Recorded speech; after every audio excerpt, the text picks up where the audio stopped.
If you're willing to use everything around you to protect yourself, you have a better chance of coming out on top. Hi everyone, this is John with today's active self-protection lesson out of Alexandria, Egypt. Shows us an attempted armed robbery that goes pretty badly for the armed robber.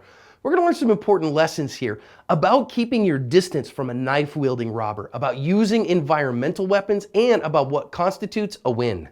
As we begin, we can see three guys behind the counter here and a couple customers in the store. And the guy that we see as black pants right now walking into the store is our perp. And you're gonna see him just kind of casually walk behind the counter and watch his right hand. He pulls a knife out of his pocket. You can just see it flash there. And now that employee closest to him is gonna grab his chair and go to work with it. He's not gonna let the guy get close to him and actually attack him with the chair there. Gets kicked for his efforts. And now the guy's gonna pick his chair back up again and keep this guy away from them using that chair so that the guy can't get close enough to truly threaten him with a knife. Now you can see the other employees are kind of yelling at him, throwing stuff at him a little bit too, but it's the guy with the chair that's really doing work, and he does enough work that the guy's like, nah, man, that juice ain't worth the squeeze. Too many people want to fight me, and he runs off and it's over. Let's go back and think about some lessons out of this one for preparedness. And the first one that we see here is it's just a normal day until it's not. You can see the one clerk's got some scissors in his hand, which might make an interesting environmental weapon.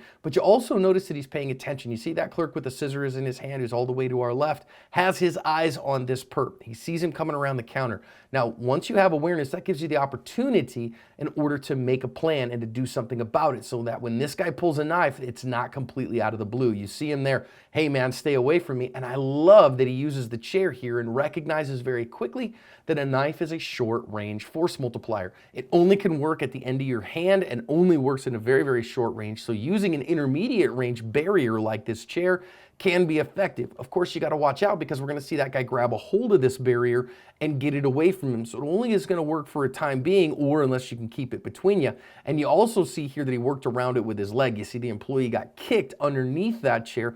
So the barrier is not going to work against an intermediate range tool like a foot, but it will work against the significant tool that you're worried about, which is the knife. And so working on those things, using intermediate barriers against a knife-wielding attacker on the mat, very useful strategy to learn how to kind of go at it against a non-compliant attacker.